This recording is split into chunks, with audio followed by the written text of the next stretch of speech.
Good evening and welcome to another Mothman radio program and another episode of our ongoing investigations that you'll be hearing from Bruce. I'm Daryl, and in the studio with me tonight is Bruce. Hey, I'm here. I'm kind of here. He always gives himself a hurrah every time. Hey, no one else will. We've got a lot of neat little subjects we're going to talk about tonight, and we're also going to have a new segment in here tonight. It's come from the radio drama revival, and it's a story that come out of South Africa, and it's called Explorers Club. You'll really like these episodes. They're very professionally done, and they're great old-timey radio type shows. They got professional voice actors in them too. Like some of them have really good stars that you wouldn't believe, like some celebrities in there. And we're going to be partnering with them in the upcoming episodes, and so you'll be hearing a lot from them. But to start with, what's new for this week, Bruce? Oh, in the news today, this is actually from the UK. It's called "Who You Gonna Cool?" Apparently, the United Kingdom's 32 degrees Celsius heat wave has actually caused a spike in paranormal activity in people's houses. They said the heat wave is bringing an invasion of ghosts, as experts warn of a major spike in paranormal calls. One ghost hunter reported a major spike in the last couple months of June and July. Let's see. And professional paranormal investigator Gary Parsons, he's 53 years old, and he said that the ghostly apparitions have kind of become more active as the heat rose, and now some people are afraid to be in their own homes. Gary, who runs Plymouth Paranormal Investigators from his home in Devon, believes the increase is due to the unseasonably warm weather that the UK has been enjoying. Let's see. He said that one couple was almost afraid to go into their own home because of poltergeist and residual energies making things move, and another family said that they had an increase in paranormal activities and started seeing unexplained orb lights, eerie voices, and having things being moved around their house. So that's kind of interesting. I mean, so you're for saying weather that to be affecting paranormal activity like that. I've never heard of that before. Not from a heat wave. I mean, I've heard of like people living near ley lines, where the Earth's magnetic field is stronger and them having increased. And I've heard sometimes with the full moon and maybe even during lightning storms, like that electrical energy will give them a little bit of EMF boost, but I've never heard that just from heat. Well, you're familiar with the ley lines. Where do they fall when it comes to England? I'd have to look, but there's one right through Stonehenge. Okay, so that could have some effect on the activity itself, right? Yeah, I mean, it's possible. It just depends on the relative location. But, the United Kingdom's not a very big island. So, I mean, it's possible that the whole island is, more active than most.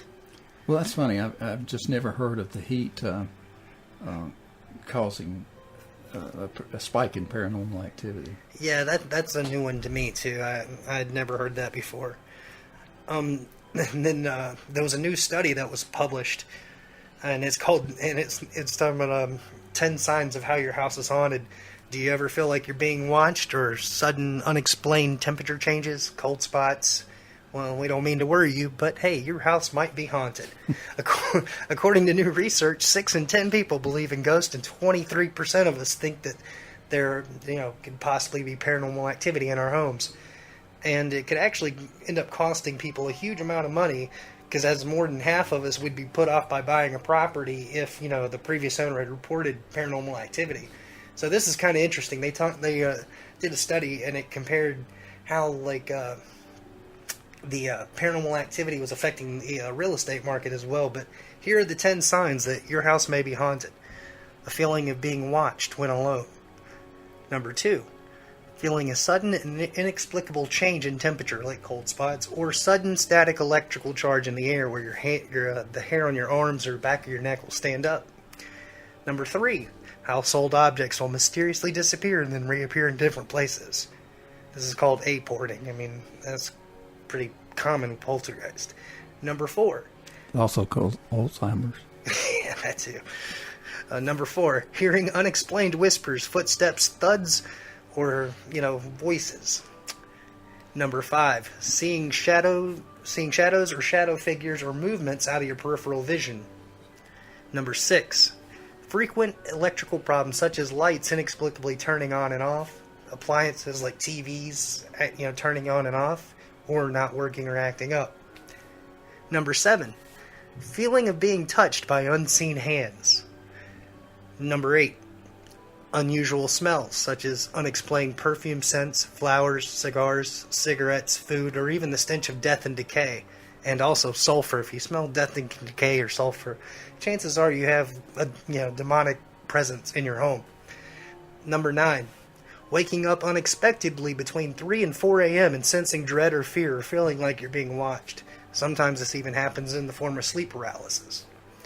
Number 10, feeling of grief or sadness in specific rooms or areas of the house. So there's your 10 signs of that your house may be haunted. And they talked about the research, which was carried out by leading statistician Dr. Jeff Ellis to mark the release of, he has a new show that he's doing for some paranormal program over in the UK. And he found that 39% of the people have reported seeing a ghost, and 67% of the people claim that they know someone who has. And bizarrely, 64% of people believe their pets can see ghosts. The team analyzed the sales price of 25 British properties that were known to be haunted that have been sold in the last 25 years and compared the prices to houses that didn't have any supernatural activity, and the prices were substantially lower because they were trying to get rid of the houses. And the study revealed that well over half of the respondents, 55% of them, said they'd be put off by buying a haunted house, whilst 28% of British homeowner property buyers have actually felt an eerie or spooky presence while viewing a house, which has put them off from buying, which that's pretty interesting. I don't know I don't know how I'd feel about that if a realtor was showing me around a house and I thought something was happening. All right. You mentioned the animals.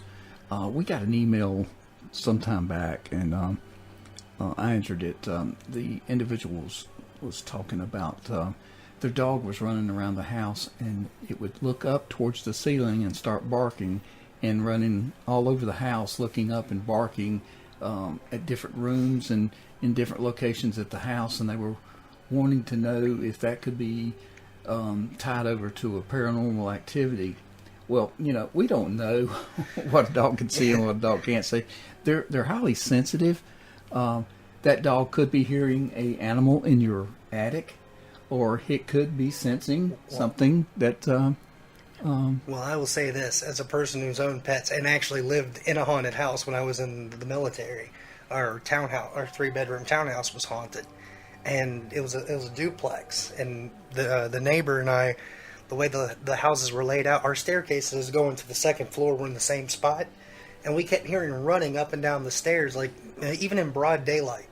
And, we went over and knocked on the neighbor's door and asked them if that was them, and they thought it was us. And apparently, we'd come to find out the developer had moved an entire graveyard 4 miles down the road to build these townhouses for the military. So, yeah, it was crazy haunted, but... Not cool, right? Yeah, not cool at all. And my roommate, he had a dog, and every time we would hear like whispers or something from the bedroom, the dog would kind of look down the hallway where it was coming from and kind of inch toward it, but then once it got close, it would turn around, dart, and run right back. But yeah, I mean, it seemed like he was sensing something that we couldn't see, but we knew what was going on in the general direction it was coming from. So right. You also mentioned hearing voices in one of your little tabs that you had right there. And, yes. And that brings to mind another email that we received. And when we're talking about emails, everyone, we do these programs on Thursday nights. So if you want to email mothmanradio@gmail.com and give us your stories, we will bring these stories alive on the program. So please, if you have anything, and 63% of everybody has seen something. Or no, they believe. They believe, or there's a bunch that have seen things. Just give us a call or just send us an email. And we'll get with either send your phone number or send the email message, and we'll make the story live on the program. Yeah, we'll either share your story like anonymously and present it, as just an anonymous story, or if you'd like, after you contact us, we can have you call into the show and we could do a live interview. So it's up to you guys. Or we will come to your house and take a look around and see what we can find. Daryl made that sound creepy. We'll come to your house. But what he meant was, well, if you need a paranormal investigation conducted, you can always email us at mothmanradio@gmail.com.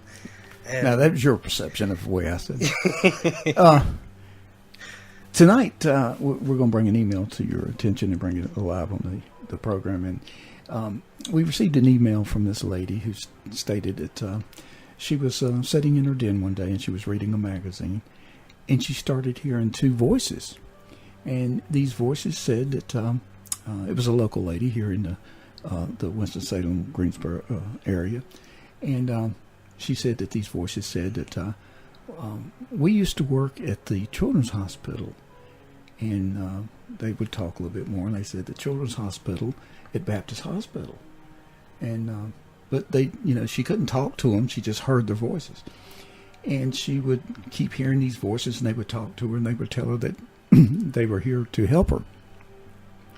She never could figure out why, what kind of help could these voices do to her. So after a little while, her family and everybody talked her into going to see a psychologist and psychiatrist. And she talked to them, and they started doing MRIs and started doing tests, and come to find out she had a large brain tumor. Well, she heard these voices up until the time that she was operated on, and they were successfully moved the brain tumor. And the last time she heard those voices was right after she came out and came back conscious from the operation, and the voices said to her, "We're glad that we could help you." So, was the voices there? I think Bruce had mentioned to me earlier when we were talking about this email, brain tumors can cause you to hear objects. Yeah, me and Daryl were discussing this a little bit, because that's actually one of the symptoms of a brain tumor is auditory and sometimes even visual hallucinations. But in this case, it actually saved her life. Right. I mean, it straight out said, "Hey, we're here to help you," and she just went right to the doctor, which is the right answer. And, if she hadn't have heard these voices, there's a great chance that tumor could have killed her. So, we talk about strange things, and that's one of the strange things. And we appreciate the email and letting us share the story here on our program. So if you have one, please don't hesitate to send us an email, please.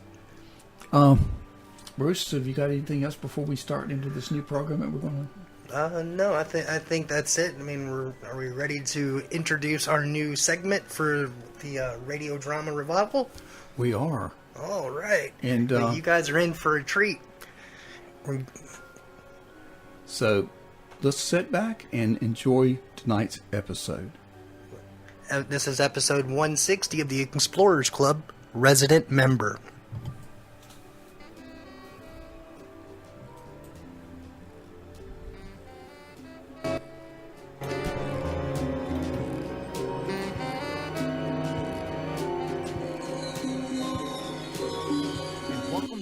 Drama Revival, the show dedicated to stories told through the medium of sound, showcasing the diversity and vitality of modern audio theater. You'll hear news, reviews, discussion, and of course, stories. I am your host, Fred. That great theme music is by Roger Gregg of Crazy Dog Audio Theater. Today we are continuing our series of shades from the other side. Last week we featured a not-so-nice spirit. Today we've got a ghost of a tremendously more mischievous sort. The story is Resident Member by Paul Marlowe, and it's actually kind of an interesting story of its production. It is probably one of the more international tales we've featured on the show. Now, we have done, Irish radio by Crazy Dog and UK-based audio with Wireless Theatre Company. This one spans a couple different continents. We've had Paul Marlowe, a Canadian. He's the guy who wrote the story and published it, initially published in Something Wicked magazine. It's a science fiction and fantasy zine based in South Africa. and it was produced with a cast of actors based in South Africa and the United States. And, of course, now you're hearing it from Portland, Maine, and then via this podcast, wherever you are. So it's kind of a fun story there. And a lot of things I learned about South Africa and its role in radio drama and kind of the vestiges of English colonialism by talking to the producer of this show, Joe Vaz, South African actor turned editor turned producer. We talked to him just after we heard the feature show, but let's get right into it. It's called The Resident Member again. Again, it is a bit colonial. Reminds me of the story Sunbird by Neil Gaiman. If you haven't heard his collection, Fragile Things, I recommend you do. Neil Gaiman does a delightful job reading his own short stories. And that one is about an Epicurean club and their hunt for a rare fowl. Anyways, there's a bit of a hint towards that. Another, a bygone era of colonialism in this one. The Resident Member by Paul Marlowe. Enjoy.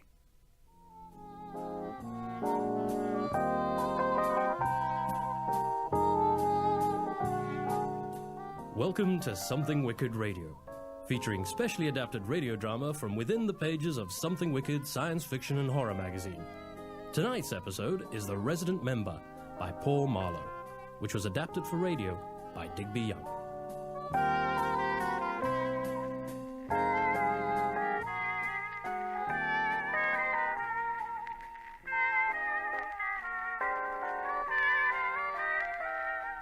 It had been a quiet evening at the Etheric Explorers Club. Only 5 members were in town at the time. McCaver had offended the chef by declining dinner and retiring to his quarters above the dining room, so an odd assortment of 4 fellows were thrown together at a single table.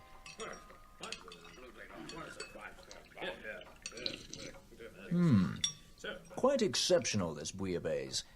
The Etheric Explorers Club is fortunate to enjoy the services of Monsieur Benoit. Oh, yeah. Well, it's a damn fine soup, eh, Litchfield? A bit like mulligatawny, only fishier.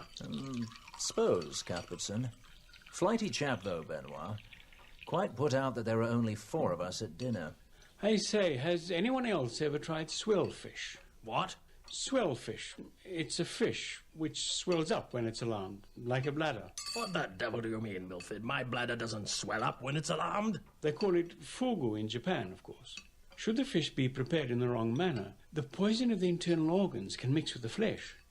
Any diner unfortunate enough to consume such an ill-prepared dish suffers total and irreversible paralysis, while remaining completely and horribly conscious in a nightmare-like living death. Finally, asphyxiation overcomes him and he mercifully succumbs to oblivion. What a damn fool thing to do, if you ask me. Eating poisoned bladderfish. Nonsense. What do you want to do a thing like that for? Always interesting to try new things, I suppose, Cuthbertson. Madness. It's a dash of good rosé, this. Had elephant once, myself. It's a bit tough. Trunk's the best bit, like feel. What about you, Litchfield? Ever eaten any odd stuff? You know, I think the strangest thing I ever ingested was something I had once in Glasgow. A fellow there sold me a deep-fried pickle. Never had anything like it. Quite extraordinary. Once had a fruit in the Indies that smelled like an old boot. Tasted of sherry custard. Ye gods! Your palate belongs in Bedlam, Milford. What about you, Selkirk? Tell me your greatest ever tiffin wasn't some Chinese stinkberry. It wasn't Chinese. Give Selkirk a chance. Yes, I'd be fascinated to know, Selkirk. Do you remember Peterson? Peterson? Yes, entomologist or something, wasn't he? Went out on your South American trek up the Amazon. Peterson died out there, if I remember correctly. Well, you don't mean to suggest. Surely not. It's true. Disgusting, I know. I wouldn't want to make a habit of it, of course. Dear God. Yes, indeed. Makes you think, though, doesn't it? Poor fellow. The flesh had a nutty flavour, as I recall. Not bad at all, though, really. Cooked up quite nicely. Shame he never had the chance to add the grubs to his collection, but as a snack, they weren't half bad. Ah, behold Willits bearing a main course. Cutlets, I believe. McCaver must be tiring of our banter. I fear he died of our banter when he went upstairs without his dinner. Fool's missing some good nosh. What's he do with his time up there, anyway? Well, what's he up to, Milford? You look as if you're not saying something, if you get my drift. He's a bit embarrassed just at present, I've heard. Embarrassed? About what? Hasn't got some filthy disease, has he? I knew a fella in Rangoon got a filthy disease. Auchenlech was the name. The fella, not the disease. Impecunious, Milford means. Thank you, Willits. Me? What? My fork's misbehaving, rather. It's vibrating like a tuning fork. Oh, my good golly gosh. Careful there. I say, no need to toss the cutlery about, Cuthbertson. What in blazes? That's odd.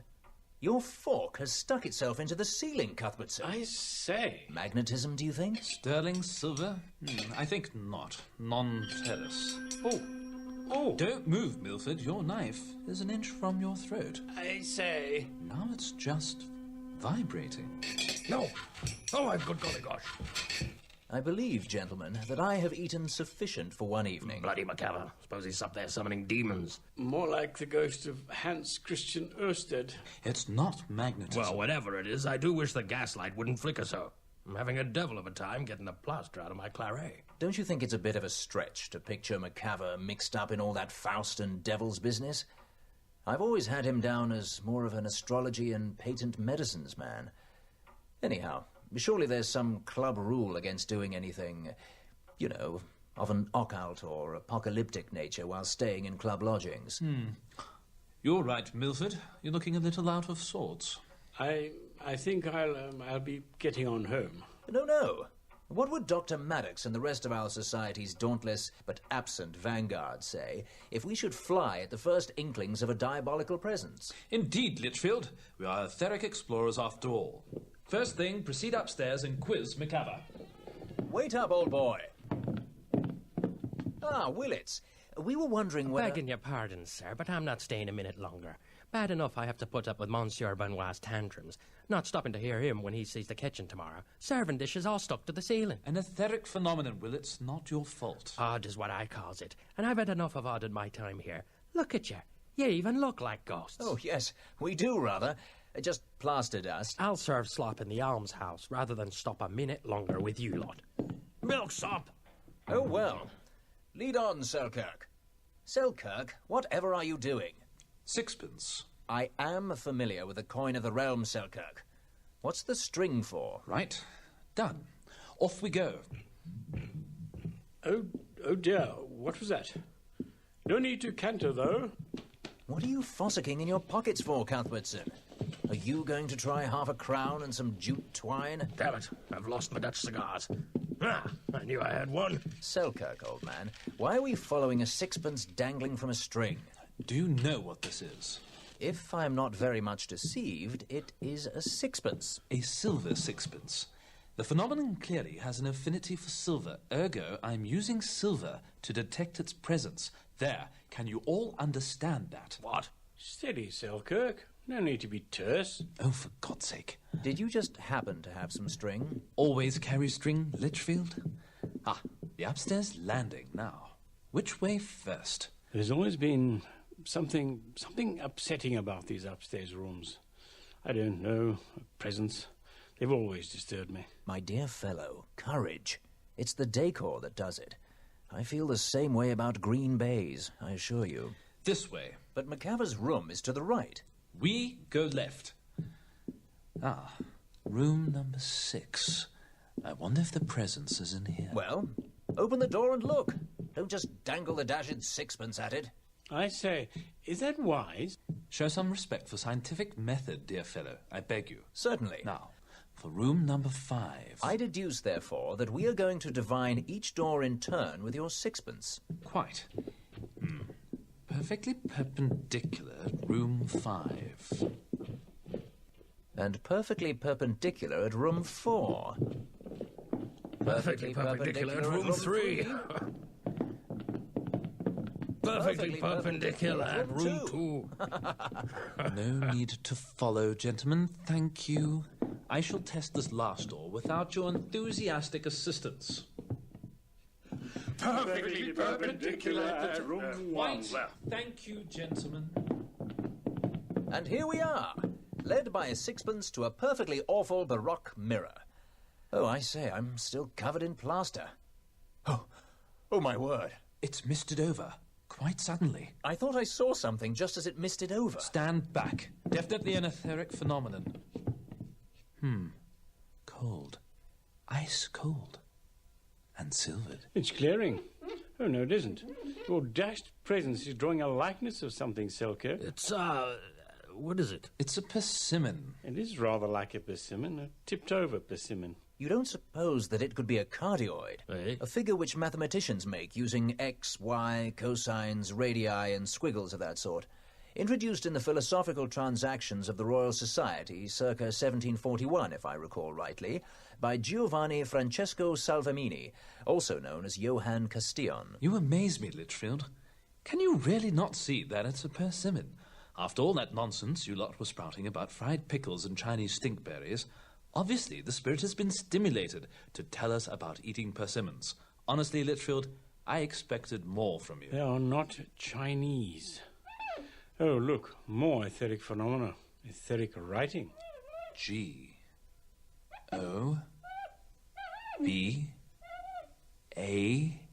Go back.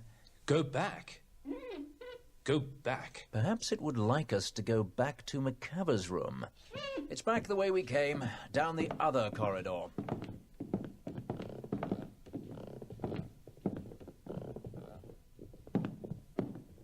Don't suppose we should just barge in, do you? I say, Macava, old chap. Wake up, Macava, you great suet pudding! No answer. Door's unlocked. Might as well barge in. I say, McCaver seems to have taken a bit of a tumble. Flat on his face. No time to lose, Milford. Help me turn the fellow right side up. Oh dear. Not very appetizing. Bulging eyes and purple complexion. He looks terminally surprised, I'd say. Any sign of a pulse down there, Selkirk? Dead. Dead as an aurochs. And just as heavy. Help to heave him onto the bed, will you? Is that wise? What if he did have a filthy disease? What? Like your friend in Rangoon? He wasn't my friend. Just knew him. Oh, need we? I mean, he's not uncomfortable, is he? Oh, do be stout, fellows. Take hold of a haunch each and help heave McCaver's mortal remains onto his bed. Poor fellow. Must have had a weak heart. Ought you to send for an undertaker? Suppose we'll need to summon a Sawbones to sign the death warrant, or whatever it's called. Certificate. What's the club policy for this sort of thing? Policy? Do we have a policy on bodies? Ring for Billingsley. He'll know what to do with the body. How may I be of service, gentlemen? It's Macava. He's had a sudden attack. Of death. Oh, Selkirk, do put away your dangling sixpence. Macava is clearly bereft of any presence at all. We were wondering what the club policy is for this sort of thing. I shall tend to the matter, gentlemen. A physician shall be summoned. Poor devil. Well, at least all that's sorted out now. Could use a snifter of something. What you say? Well, certainly no point in keeping a corpse company. Ah, yes, well, there may well be. We have not explained the connection between Macava's demise and the etheric behaviour of our cutlery. Order Willets to send something up. Willits, you may recall, is serving fine port in the almshouse. We'll have to fend for ourselves. Well, bound to be a decanter of something someplace. In the smoking room, the sideboard. Oh, yes. Come to think of it, I could do with a little fortification. Yes, a good port would be a comfort. Port? I need at least 2 charges of good cognac. Cognac? Cognac? Don't like the French much. Nothing wrong with a fine Highland whiskey liqueur. Absolutely, old man. Or even a good Dutch brandy wine, for that matter. Well, at a pinch, perhaps.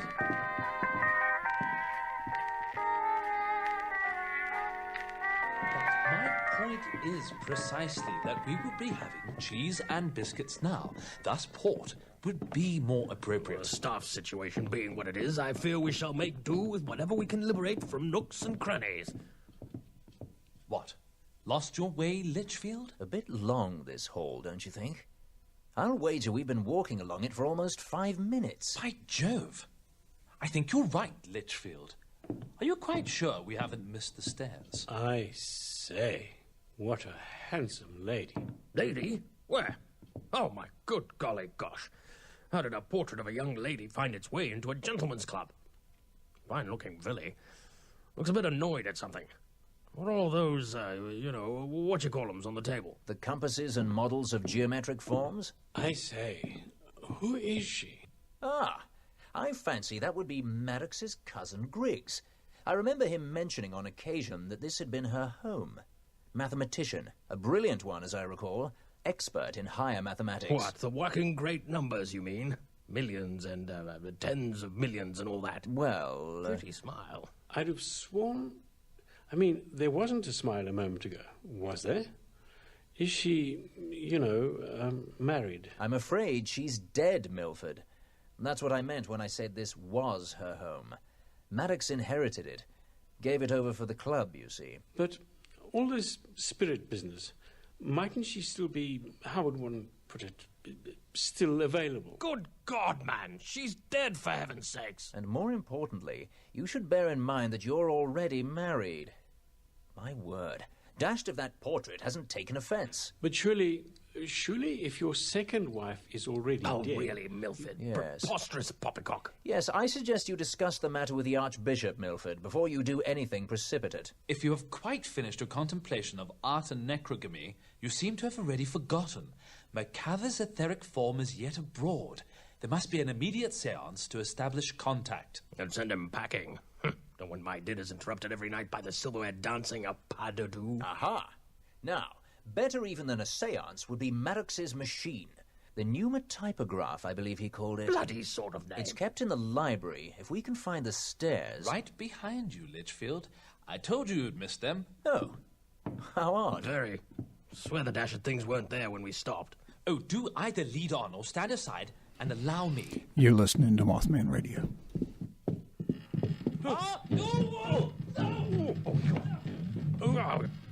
Get off me, Gusfordson, you lot Oh, not my fault, old man. That last flight just disappeared. Dashed odd. Ah, always wondered why a bust of Pythagoras adorned the newel post. But of course, the divine Miss Griggs being a mathematician, Oh, that would no time for wittering, Milford. To the library, post haste. I shall reconnoiter for some liquid fortification.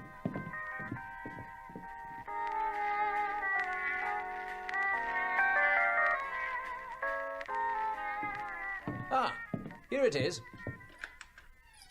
Bother. Selkirk, be so kind as to restrain the door while I lift the pneumotypograph down. Lift it down.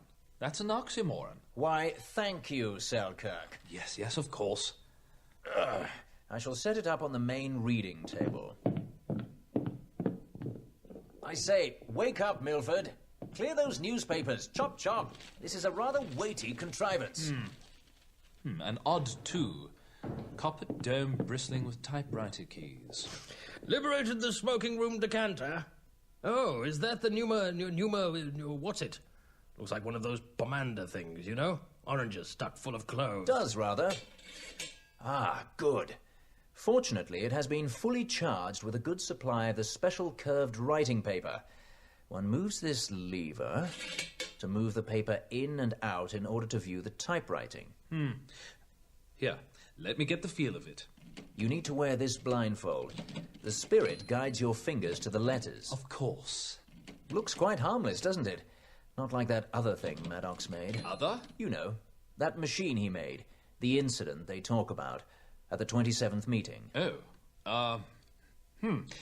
Everything seems in order here. Now I'm ready to observe the operation objectively from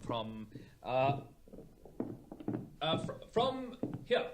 Milford, be a good fellow and act as our medium. What incident? Before your time, Milford.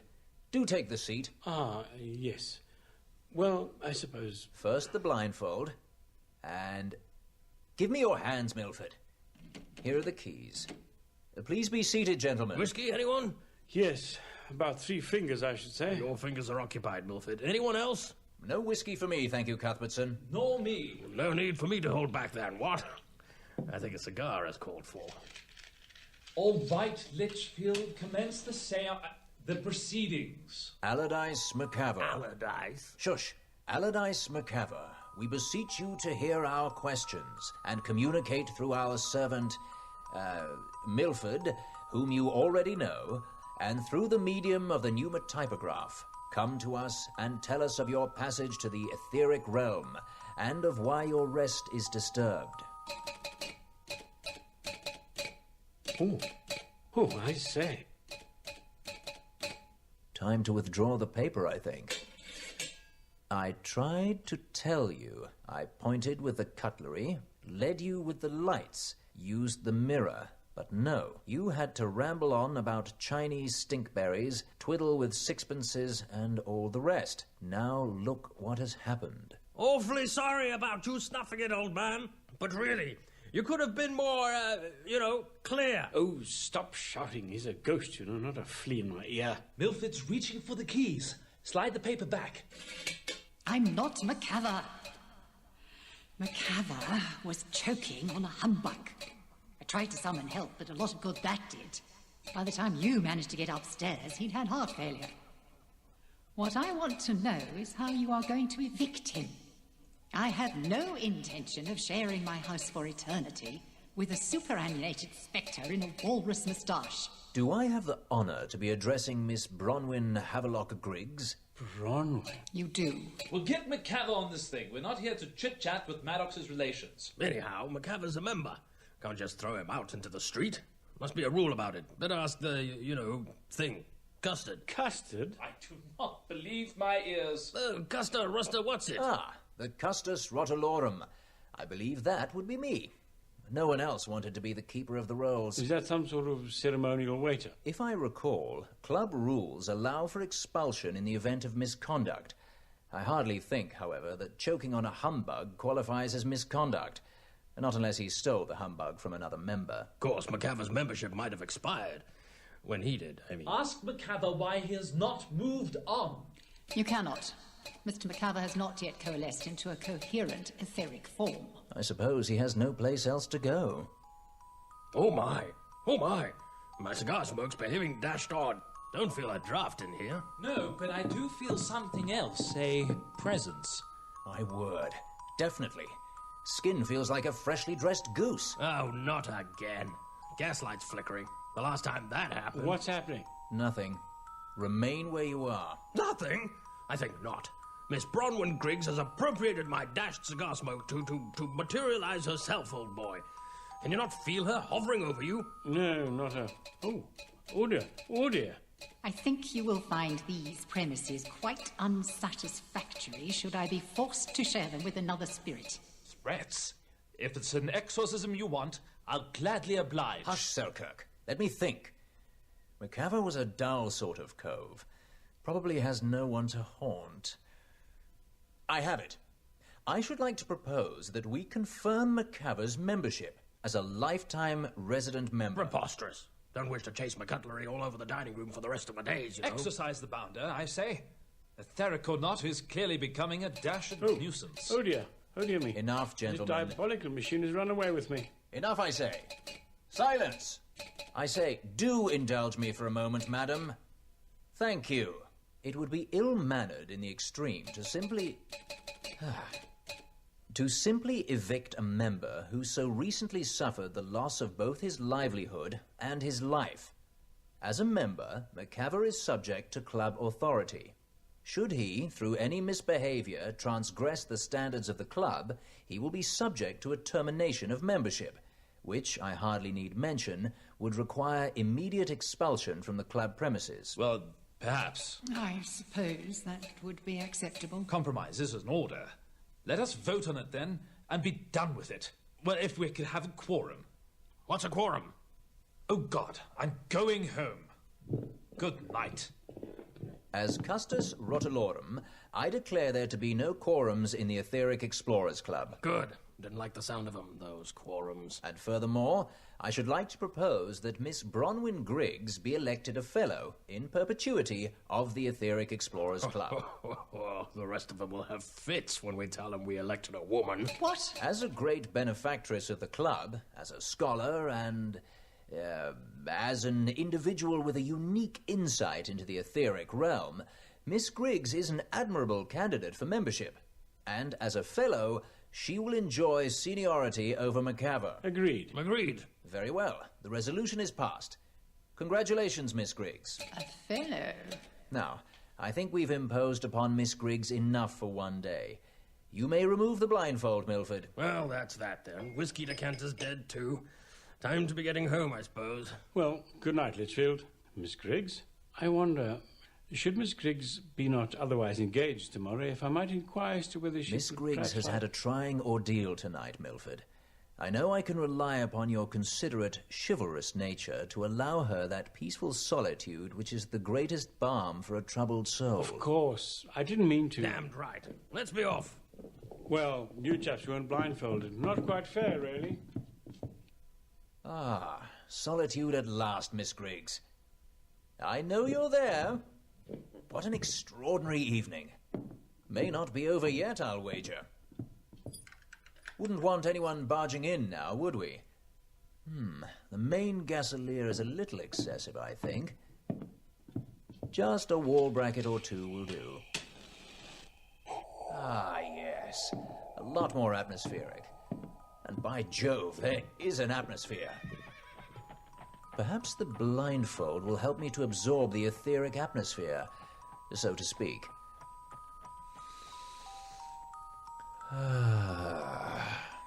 Clear the mind. Think of nothing. Very difficult to think of nothing as a matter of... Oh, my word. What a delightful touch you have, miss. Oh, I say, getting this dashed blindfold on and off could become a bit of a chore. Thank you, I think. By the way, the blindfold is not necessary. Rafe only included it for the sake of objectivity. Ah, splendid. In that case, Miss Griggs, perhaps Cuthbertson's abandoned cigar might provide sufficient matter upon which your etheric form might coalesce. Ah, yes, indeed. I read your paper on Riemannian surfaces in Acta Mathematica. It seemed to suggest very radical ideas about the dimensions of space and even about time. Not being a mathematician, though, I fail to grasp much of the substance of it. Have you ever applied your theories? Possibly. But it is so difficult to work, being unable to handle a book or write, except crudely and with great effort. Perhaps with practice. If I can be of any service, please call upon me at any hour to turn your page or hold your pen. It is the least I can do, my dear lady, after we have encumbered you with a phantom macabre. To be perfectly honest, Mr. Litchfield, I may not be entirely innocent in that regard. When my summonses were not promptly answered, I'm afraid I appeared in Macabre's mirror, hoping to startle him into expelling the suite. As you know, shocks can be effective at remedying hiccups, and thus it seemed reasonable that the same might be true for choking. The shock was perhaps too much for Macabre's heart, hence the cardioid. Please, call me Cedric. Bronwyn. Dear Bronwyn, you mustn't blame yourself. Macabre lived well and came to an honourable end. Do you know, Cedric, what I miss even more than my work? What is that? A good rubber of whist. Here is the deck. I hesitate to call in Billingsley and our chef to bring us up to the required 4, but if you could settle for écarté and promise not to look at my cards, I will be yours until dawn.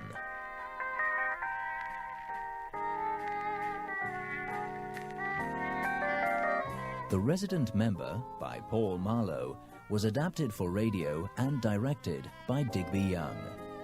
The part of Litchfield was played by Gideon Emery, Cuthbertson by Joe Vaz, Milford by Digby Young, Selkirk by Damon Berry, and Miss Bronwyn Griggs by Krista Schamberger Young. The play was produced by Joe Vaz, Digby Young, Gideon Emery, and Simon Ratcliffe. It was recorded in Los Angeles, Johannesburg, and in Cape Town. Edit and effects by Digby Young, and final mix by Simon Ratcliffe at Sound and Motion Studios in Cape Town. soundandmotion.co.za. The Resident Member is copyright 2008 by Paul Marlowe. More of Paul's work can be found at paulmarlowe.com. The mechanical rights in this recording are the property of Something Wicked and Inkless Media. Any reproduction is prohibited without permission. Something Wicked Radio is produced by Something Wicked Magazine and Inkless Media Productions. Find us online at somethingwicked.co.za. Subscriptions and back issues of the print version of Something Wicked can be found at shop.somethingwicked.co.za and electronically through fictionwise.com. We hope you enjoyed this installment of Something Wicked Radio. Keep your ears peeled for more episodes available through iTunes or your favorite podcasting website. Till next time, good night. And that was The Resident Member, a story of the Etheric Explorers Club written by Paul Marlowe and produced by Something Wicked Magazine, somethingwicked.co.za, Z as in zebra, antelope, I guess, for South Africa. Anyways, let's get right into a conversation we had with Joe Vaz from Skype. Good talking to him about South Africa radio drama and his experience turning into an audio producer. All right. Well, welcome to Radio Drama Revival. Today, my guest is Joe Vaz, the editor and publisher of Something Wicked magazine. That actually comes out of South Africa. Wonderful country, place where you don't always hear a lot of audio drama, so that's one of the things I'm really interested to talk about today. Joe, welcome to Radio Drama Revival. Thank you very much, and thank you for inviting me, Fred. Yeah, well, of course, people by now have heard The Resident Member, and it is, audio drama. It's a very different... there's some things that are familiar about it, some things that are very different about it, but I guess just to get this into context, do you want to talk a little bit about Something Wicked and the kind of stories that you publish, since The Resident Member, I understand, originally appeared in your magazine? That's correct. It appeared in issue 7. I can't even remember when that came out. I think it was about a year and a half ago. Something Wicked is a science fiction and horror short story magazine, which I publish out of Cape Town in South Africa.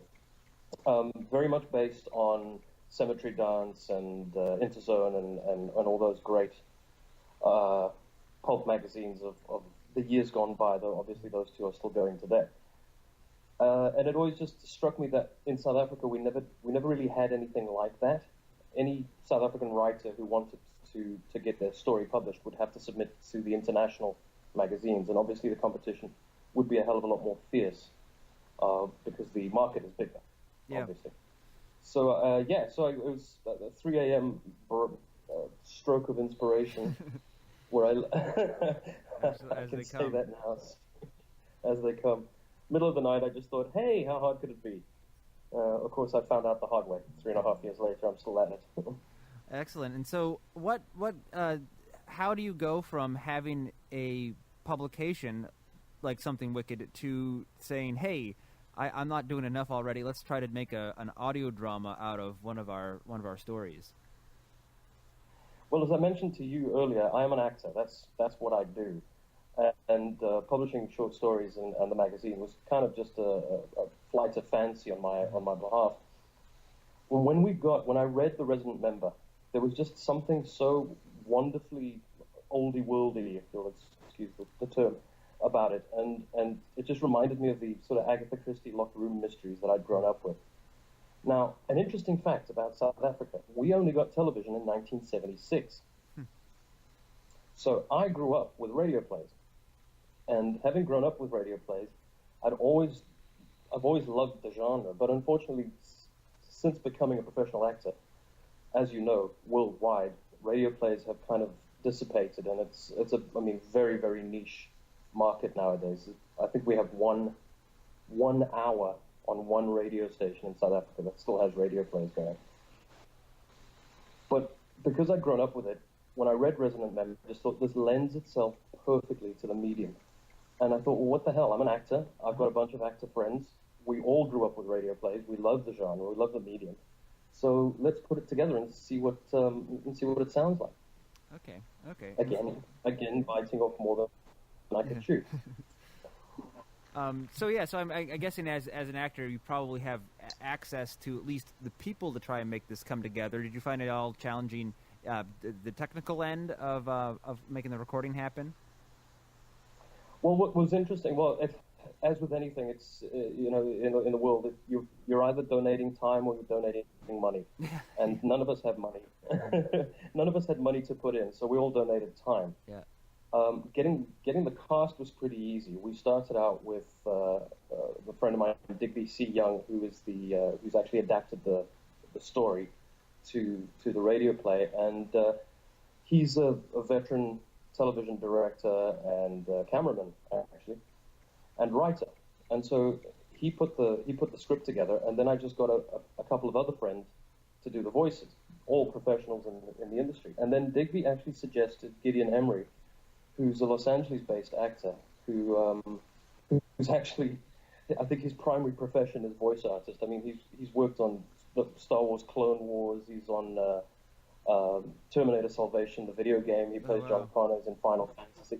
Yeah, I mean, he's the real deal. The rest of us are just toying. So when he came on board, all of a sudden the level and the standard of the radio play just shot through the roof. So all of a sudden, when we tried to record this originally, it was four guys around the microphone, and it was okay, and it would do for the internet. When Gideon came on board, he'd recorded his lines in Los Angeles, I might add. He recorded them on a professional radio mic, and so all of a sudden, the vocal quality of his character was far superior to our recording. So then we had to go back into a professional recording studio and re-record our lines so that we could match with his quality. And what started out as a quick sort of 6 weeks to 2 month hobby turned into a year and a half project. I mean, if you talk to Paul, I can only imagine how frustrated he must have been sitting for a year and a half waiting for us to finish the play. So that's how it all came about. Yeah. No. There is an interesting story to be said there also about, the international quality of where audio drama broadcast is today. So you have an actor on board who's in Los Angeles. Thanks to technology, you can collaborate with him. Of course, I'm now talking to you on Skype over in South Africa, and it seems to me you also have been reaching an international audience. I know you're featured on the Sonic Society. You're going to be on Minnesota in a couple of weeks, and of course we're in Portland, Maine. Which there's something kind of interesting about that.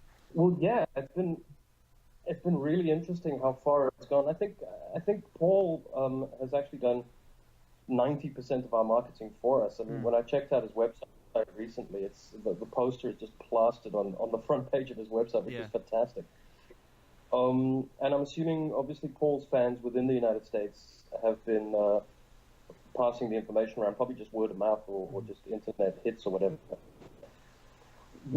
Something Wicked has been doing podcasts for a couple of years now, and we started out with just audio readings of the story. Obviously, it's a lot simpler. You don't have to adapt the thing. You don't need the sound effects and all of that. But we've got quite an international following, and we do distribute, or we used to distribute in throughout the United States, the actual print magazine. So yeah, but I must admit that this is the most furthest. Oh wow, that's it. Furthest afield. That's the word I'm looking for. Yeah. That's something Wicked has got, and to make it to Maine is fantastic. Home of Stephen King. Come on, man. Oh yeah, no, it's just fun how our world is much smaller because of all this technology, and it sounds like you did realize that this is a pretty major project, but when you hear the final product, are you now kind of interested in doing more, or have you been scared off by this one? Oh no, not at all. This is how we work. Myself, Digby, and Damon. Now, we the three at Selkirk, Cuthbertson, and Milford, right? The three actors who play those parts. The three of us have been working together on short films for the last 5-6 years already. Excellent. And so we love challenges. And inevitably what happens is we succeed at the first challenge, and so then we start to challenge ourselves even more. So I mean, with this production, it's the cast is ridiculous. We've got a genuine Muppeteer in David Berry. You got Gideon Emery, Digby Young's 30-year veteran of cinematography, directing, and script writing. Krista Schamberger Young, who plays Bronwyn Griggs, is an Emmy-nominated casting director. And then there's me. Yeah. And the challenge and the fun about this project was the fact that Digby, Damon, and Krista are in Joburg. I'm in Cape Town, and Gideon's in Los Angeles, and we recorded a radio play across the world.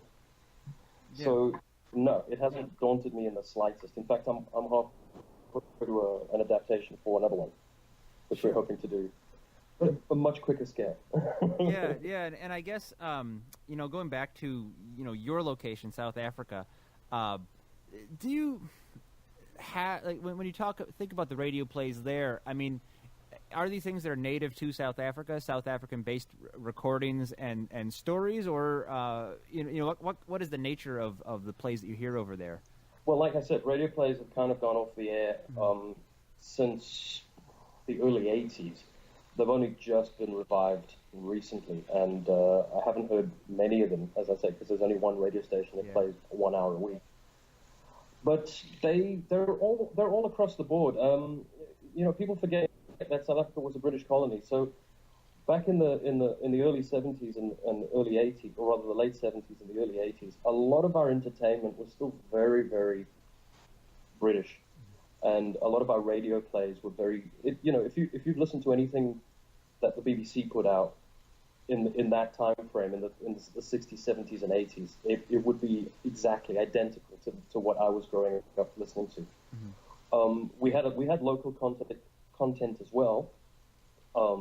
Certain characters that have become famous in South Africa, like Jet Jungle, which is a kind of superhero type character, and there's a series called Squad Cars. But it was mostly mystery stuff or thriller stuff, and in the mornings they had the daily dramas for the people who were at home to listen to, and basically the soaps, the morning soaps. But I grew up with the mysteries, and I really liked the mysteries. I listened to a lot of Agatha Christie, a lot of Dick Francis for some reason. There was like Dick Francis Theatre, like every Friday night at 9 o'clock or something stupid. I can't remember now. But generally, the culture, at least the English-speaking culture in South Africa, has always been very wide and very, very varied. A lot of our entertainment is either, inspired from the British or from the US. So we get the full gamut of entertainment here, and we create similar types of product. Yeah. So obviously people can go to the Something Wicked's website, somethingwicked.co.za. You've actually got the play up there, and people can listen to the podcast and get more. And obviously Paul Marlowe has his own website, paulmarlowe.com. Any other projects or anything else that you'd like to mention that people should check out? Well, the podcasts are a good place. Like I said, we're hoping to do another radio play probably in the next 6 months. I'm hoping it'll be quicker than the last one. We just released our final... Bruce, you're back? Yeah, I'm back. Are you back?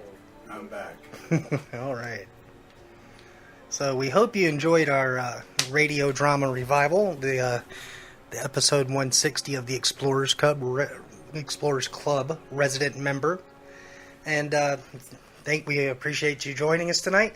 Don't forget to follow us on Twitter at Mothman Radio, Instagram at Mothman_radio, like our Facebook page, and subscribe to our YouTube channel. And if you have a paranormal experience that you would like to share with us, or if you would like us to conduct a paranormal investigation for you, please send us a message at mothmanradio@gmail.com.